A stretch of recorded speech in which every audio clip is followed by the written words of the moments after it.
It's sort of new, but I mean, it's not totally new because it started off by John writing another one, Bites the Dust, which was on... What if the quietest member of one of the world's loudest rock bands was actually the mastermind behind their biggest hit? In 1980, Queen unveiled a track that defied expectations. No flashy guitar solo, no lush vocal harmonies, and certainly nothing that resembled their usual grand rock theatrics. Instead, it was a sparse, hypnotic bass groove, gritty lyrics, and an air of mystery centered on a man named Steve. The band was uncertain about it. The sound was unconventional, even for a group known for reinvention. But one person believed in the song, someone not even part of the band: Michael Jackson. That moment of outside conviction would help turn one man's quiet musical experiment into Queen's biggest hit. This is the story behind another one, Bites the Dust, and the understated genius of its creator, John Deacon. John Deacon was the last member to join Queen in 1971. Reserved and introverted, he didn't immediately find his place among the flamboyant personalities of Freddie Mercury, Brian May, and Roger Taylor. He often described himself as the outsider of the band. It took years before he felt fully integrated or even confident in his role. He had pursued a degree in electronic engineering, a backup in case the music didn't work out. His quiet nature meant he rarely spoke in interviews and barely spoke at all in some group settings. But his silence wasn't apathy, it was attentiveness. He observed, listened, and learned, gradually developing a unique creative voice within the band. Though Deacon started as the bassist, he was encouraged by Freddie Mercury to write songs. Over time, he authored several of Queen's most heartfelt and beloved tracks, including You're My Best Friend, I Want to Break Free, Friends Will Be Friends, and Spread Your Wings. His songwriting often leaned toward emotional sincerity and accessible melodies. But in 1979, Deacon found himself captivated by something different. While hanging out at the Power Station studio in New York, he became obsessed with Good Times by Chic, a pioneering funk track by Bernard Edwards and Nile Rodgers. Deacon was fascinated by the groove, the minimalism, the irresistible feel of funk music. Inspired, he began to imagine, what if Queen did funk?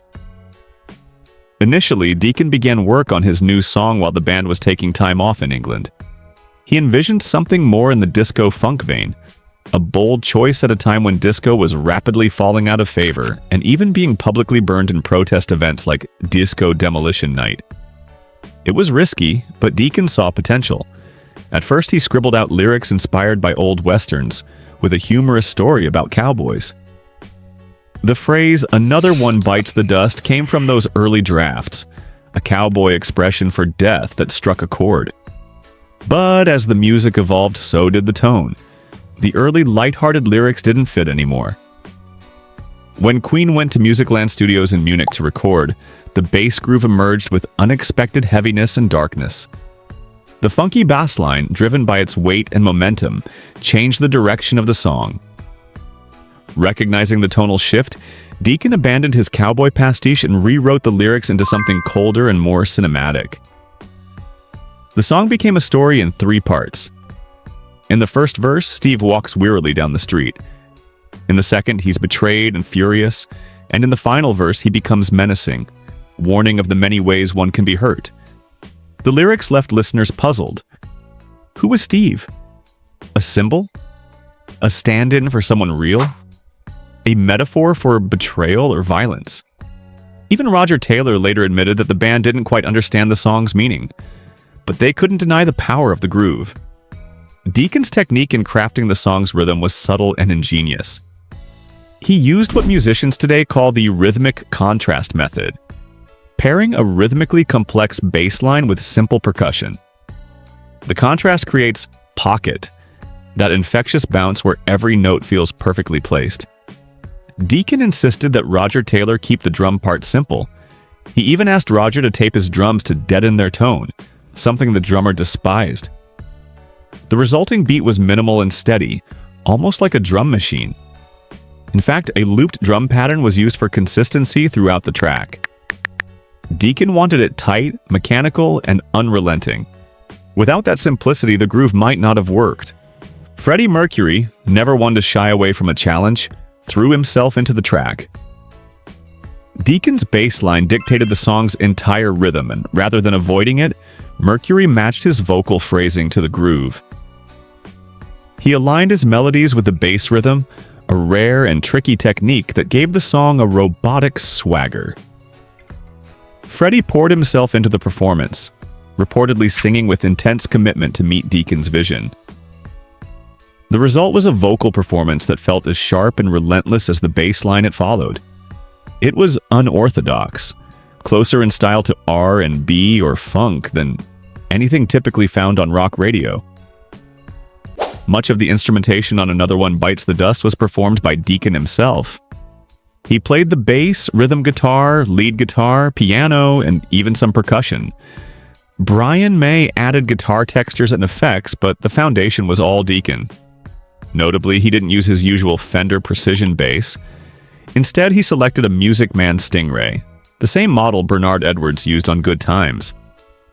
The Stingray had a more aggressive nasal tone that cut through the mix, ideal for disco funk.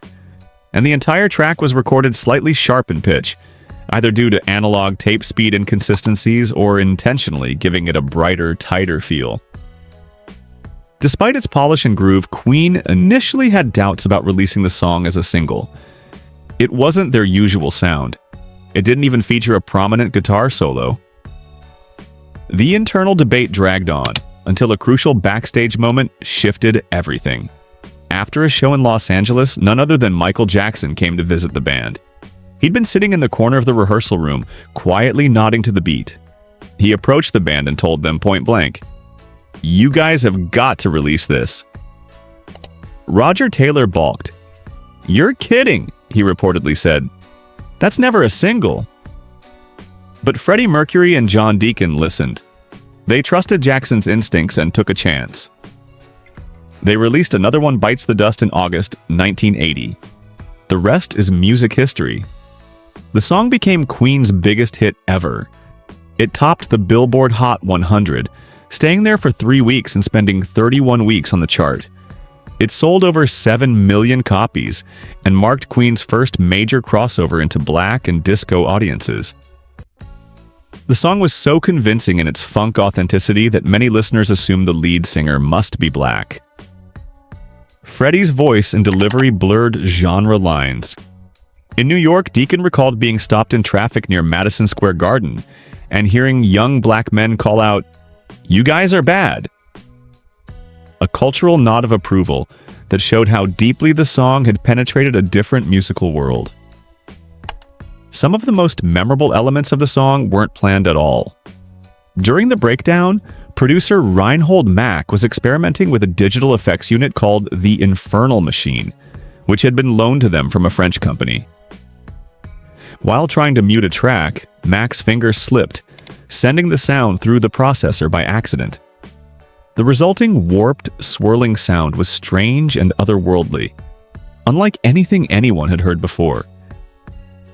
It was an accident, but everyone agreed it worked. Another unplanned moment came at the very end of the track. After Another One Bites the Dust had topped the charts, Deacon confessed to Mack that there was a small mistake. He had forgotten to mute a hi-hat at the very last second of the recording. If you listen closely to the final moment, it's still there. A tiny imperfection in an otherwise immaculate production. At 110 beats per minute, the tempo of the song has an unexpected legacy. That exact rhythm is now recommended for CPR chest compressions.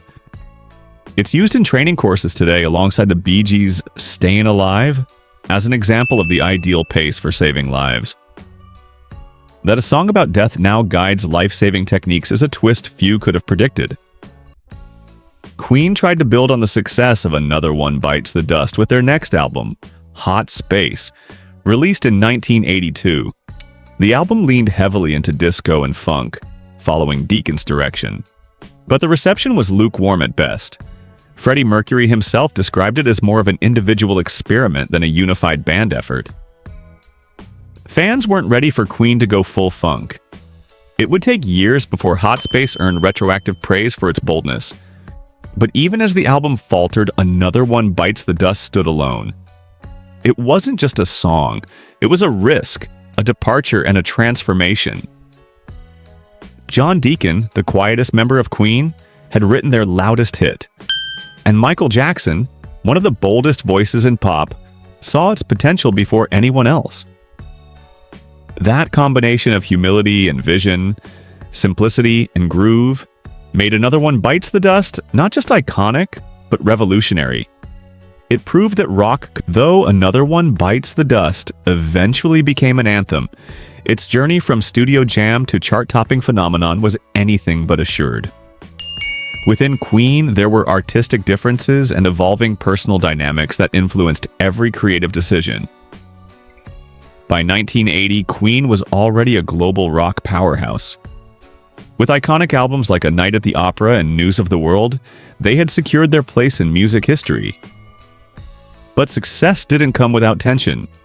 The band was known for 4 distinct personalities: Freddie Mercury's flamboyant charisma, Brian May's meticulous precision, Roger Taylor's raw energy, and John Deacon's quiet calculation. While Mercury often took center stage, Deacon's role was far more integral than his demeanor suggested. Internally, Queen was also evolving. By the end of the 70s, the band had begun experimenting with new sounds.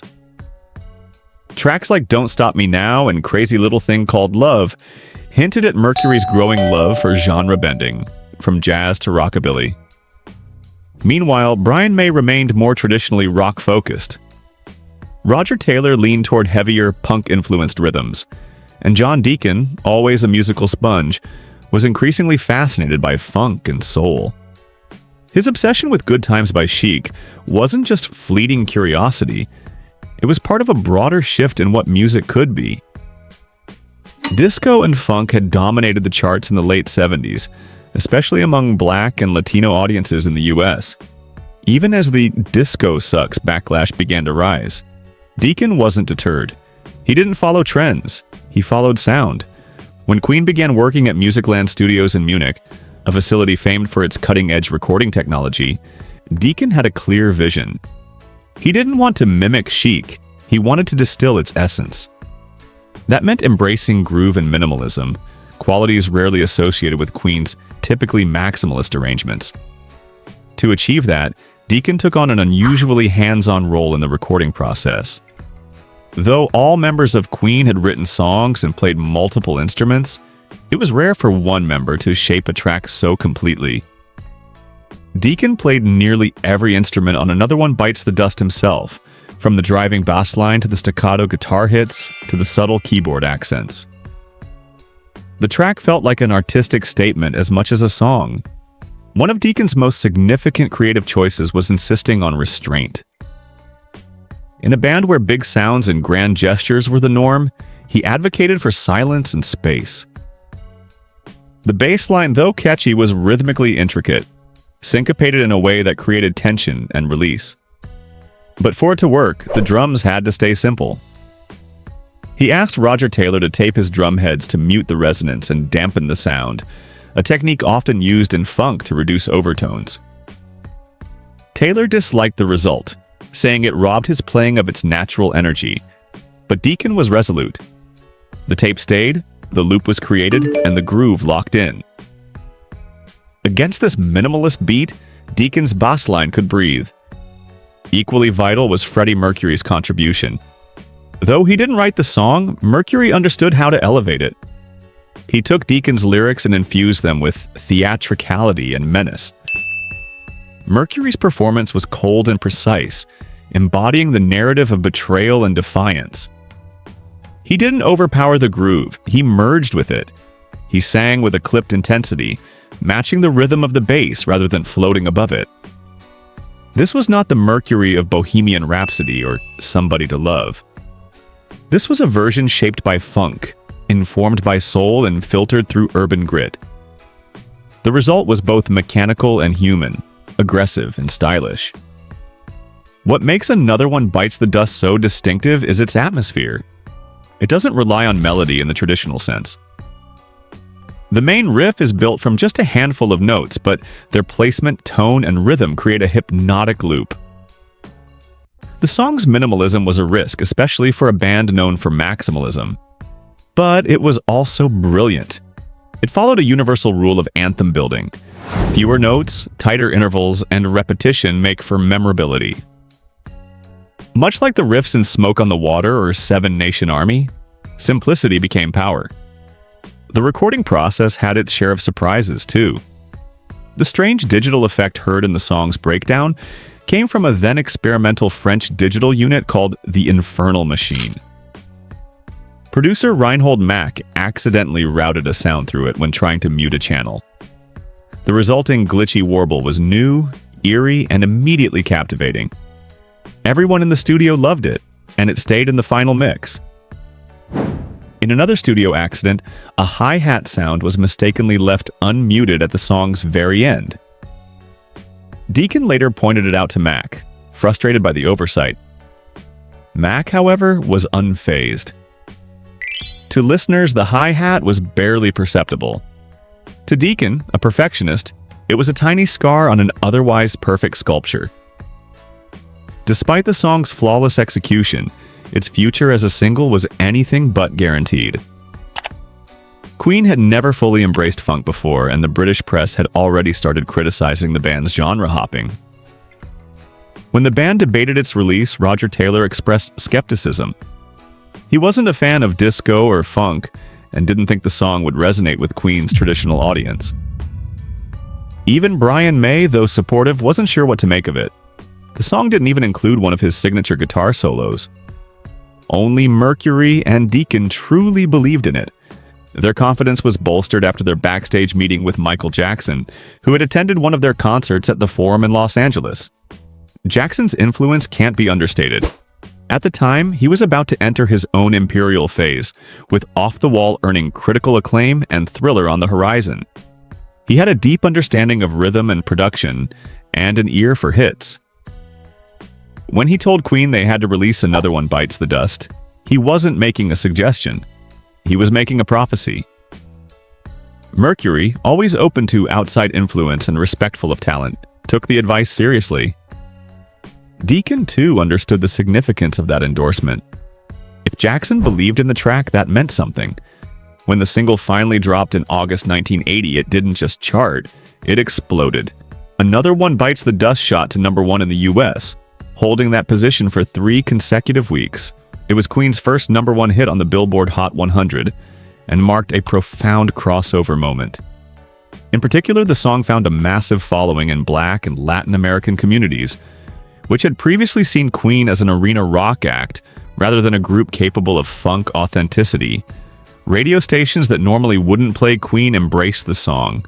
It was played in clubs, at block parties, and on R&B stations. Listeners unfamiliar with Queen even assumed the singer was black. Freddie Mercury's chameleonic voice paired with the infectious groove confused and thrilled in equal measure. The song's influence extended beyond sales and airplay.